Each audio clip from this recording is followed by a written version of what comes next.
Good morning. Good morning to St. John's Church. Really wanted to talk to you about this and what this psalm really means to me. Psalm 31. I'm just looking at verses 9 through 16. And the reason why I want to talk to you about it, this is really for adults here, is to give you an avenue to really think about and to speak to your children about this topic. This topic that affects 1 out of every 12 children from the ages of 10 to 18. So, and it's the topic of suicide. And I think suicide is addressed in the Psalms in terms of this angst, this being so fearful and being so scared and feeling hopeless. And most of the times you will read the Psalms and there's a turning point where they explain the hopelessness, they explain their turmoil. But then somewhere along the way, for some reason, the Psalm turns and goes, I've got nothing else to do except for my hope in you. It's the only thing I have is you, God. So I'm going to hope in you. And I'm going to trust in you. So I want to just talk to you a little bit about this, and then maybe you'll let your children, you'll sit with your children and view this video again. And then maybe there will be discussion. Maybe this video will spark discussion between you and your children. Maybe not. But I hope it does. I hope there will be talk among you because of the importance of this topic of suicide. I'm going to start out with it simply. It's the second killer of kids at that age. Again, that age from 10 to 18, and it could even be expanded to at the age of 28. It's the second leading cause of death. And you can put a whole bunch of things together like AIDS, and cancer, and pneumonia, and you put them all together, and they do not reach the type of totals of suicide. 1 in 12. So I picture that. I picture that in my head. 1 in 12. And you remember I used to be a high school chemistry teacher. And to make my math easier, let's say I had 24 students, and for those of you who have taught, I know you'd be laughing at me right now, and you know that's not true, there would be more than that. But 2 of those students, if I had 24, studies will show that they will commit suicide.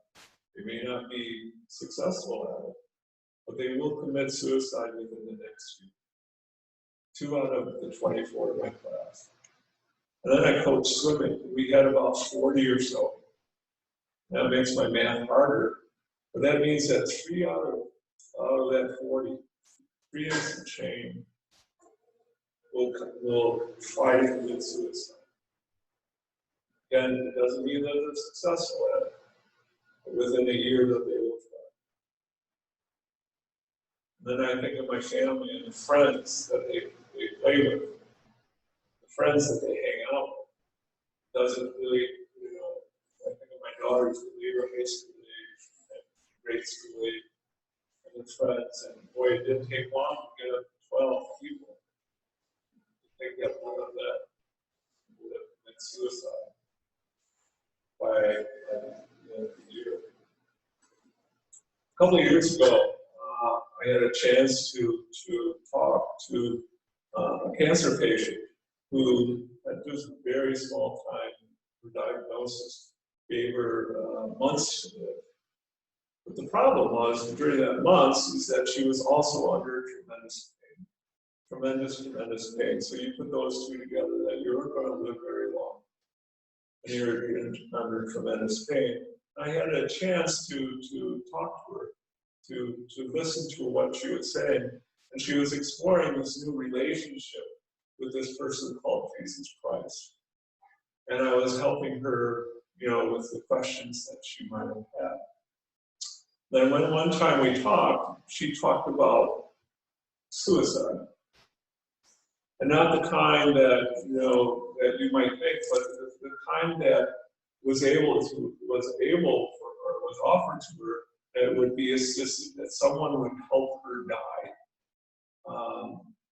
And she asked me how I would feel about that, or how Jesus would feel about that. And I'll tell you, I get it.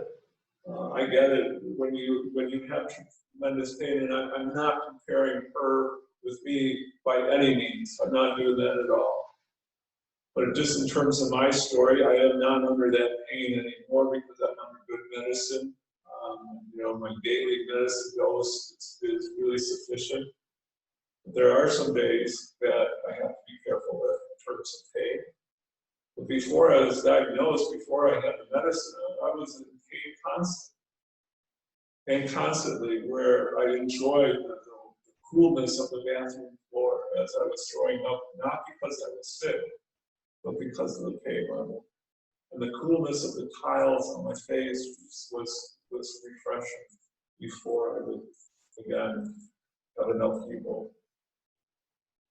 And the thing is that I said to my wife, Patty, I would say at least a half a dozen times, I do not want to live like this anymore. So the thoughts of suicide that I had was absolutely, you bet I did.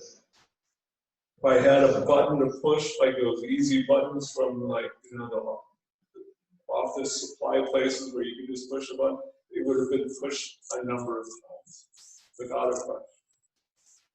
Did I have a plan? No, I didn't.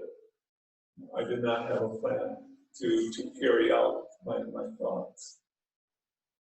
The reason why I love reading the Psalms is that because they have words that are written and actually sung so beautifully, words that I can't help but understand their feelings, but that I would no way be able to come up with it. They are written so beautifully.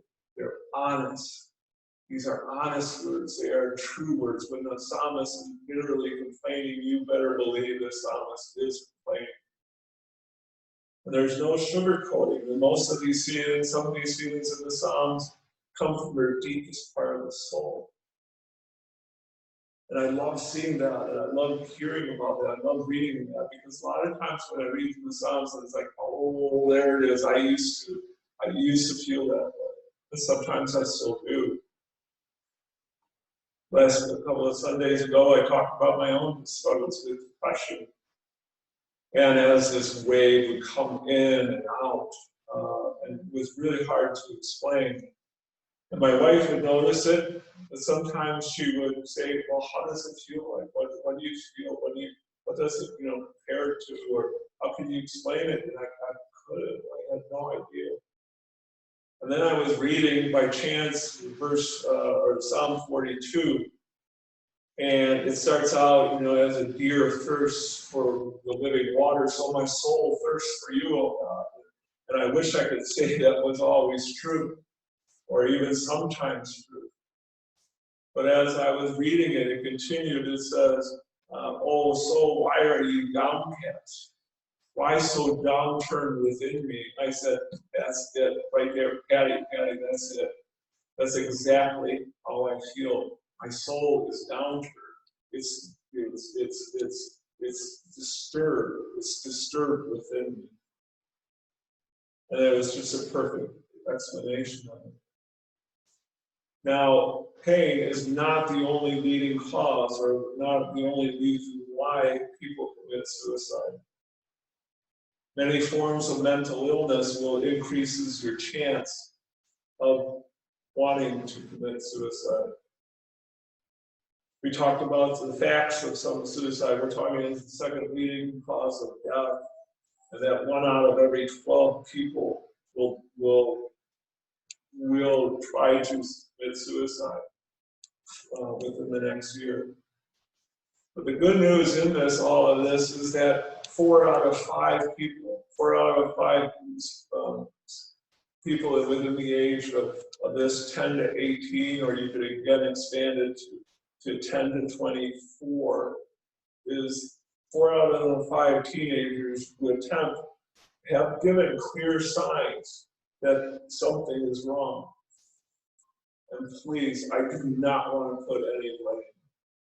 there's no blame given to this at all. If this is just for education, as I was, looking through these things, I was learning through it also, and wow, I need to be aware of this too.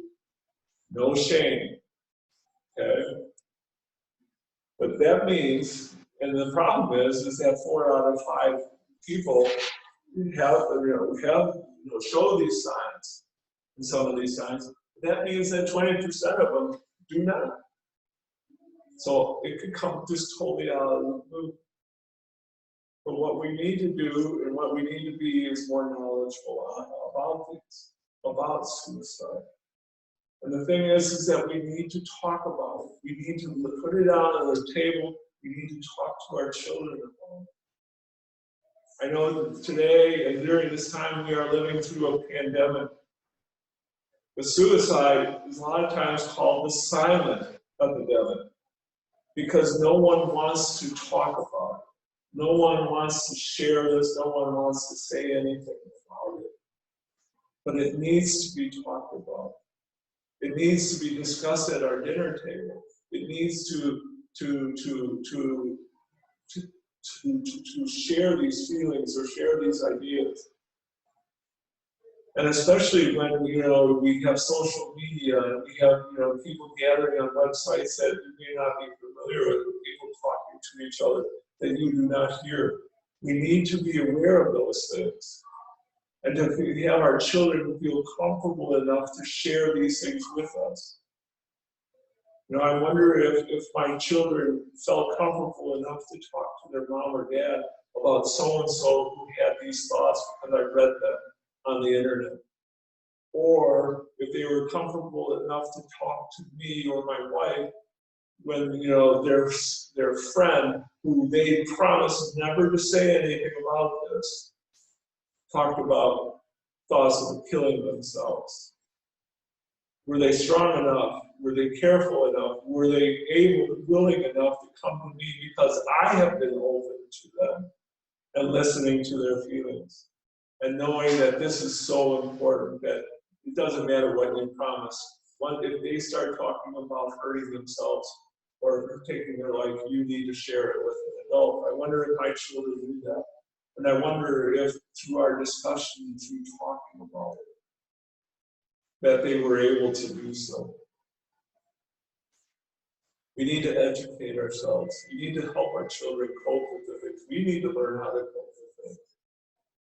And know that there is no such things as bad feelings. We need for them to be able to share. We need places to share our feelings, our hurts, our joys, and our pains with others.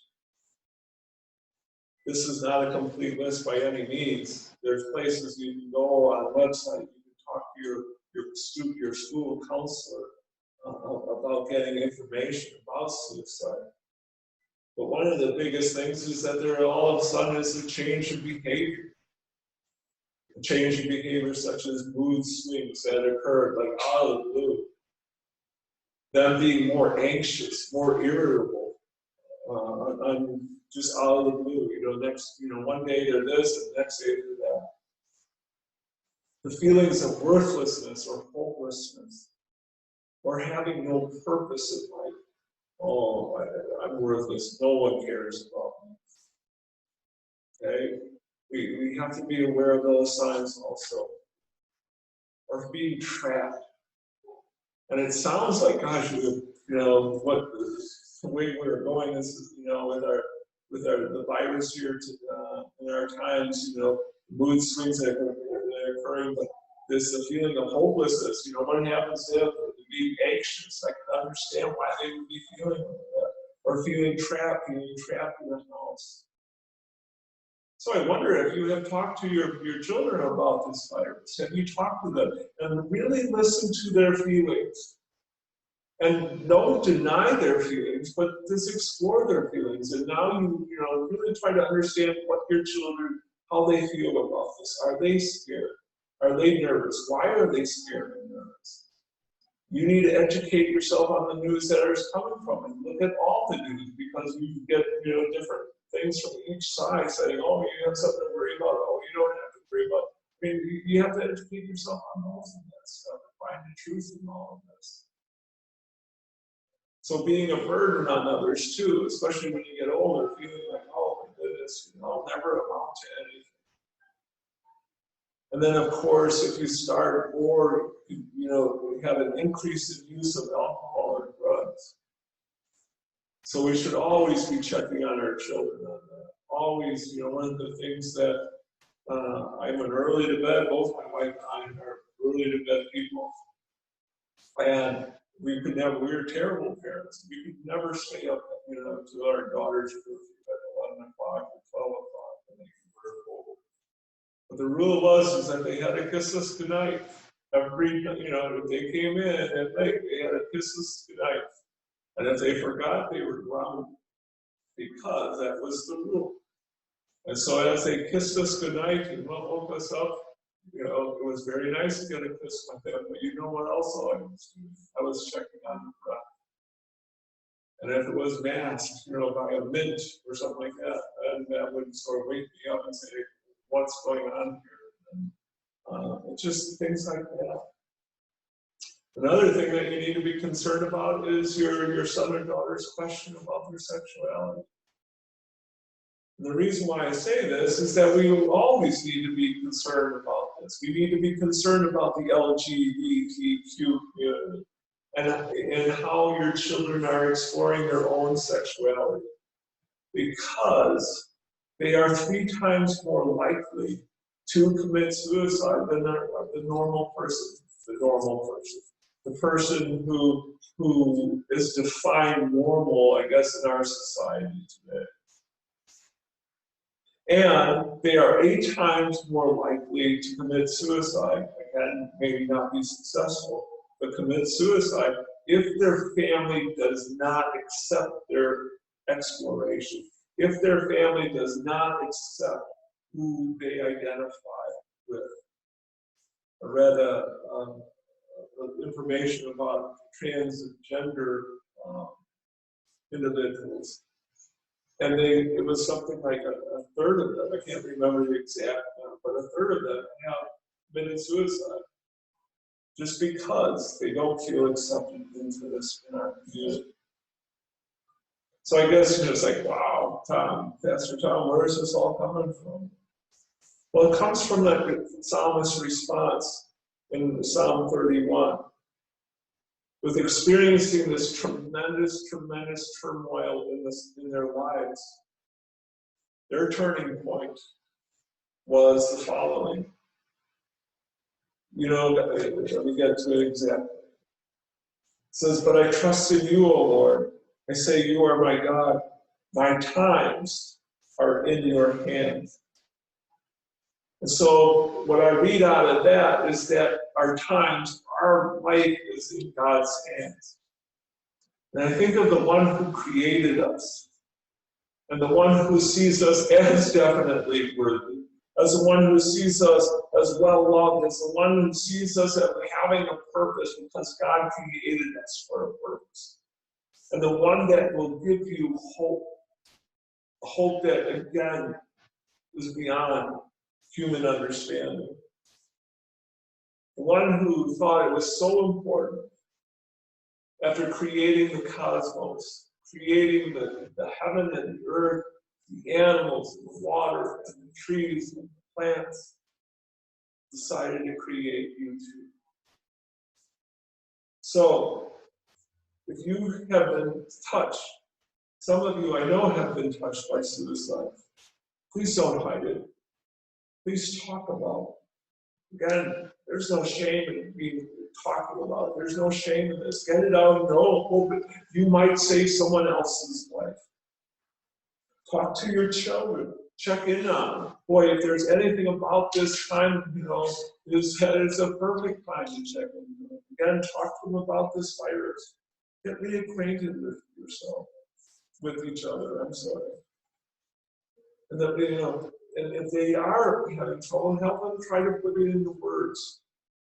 And listen to those words. Don't deny their words. These are words coming from them, not from you. These are real. So let them know that they could always talk about it with you. You are not produced by random. This is not some lucky chance. It is the God, our God, Creator, who created you. And I think it would be so special. I think you are special in His eyes, and you are special in many people's eyes. That maybe you hold on to this verse 14 and 15, repeating it, singing it to yourself. But I trust in you, O Lord. I say you are my God. My time is in your hands. My life is in your hands. Even in all this craziness, even in all this uncertainty, this is true. Peace be with you always. Amen.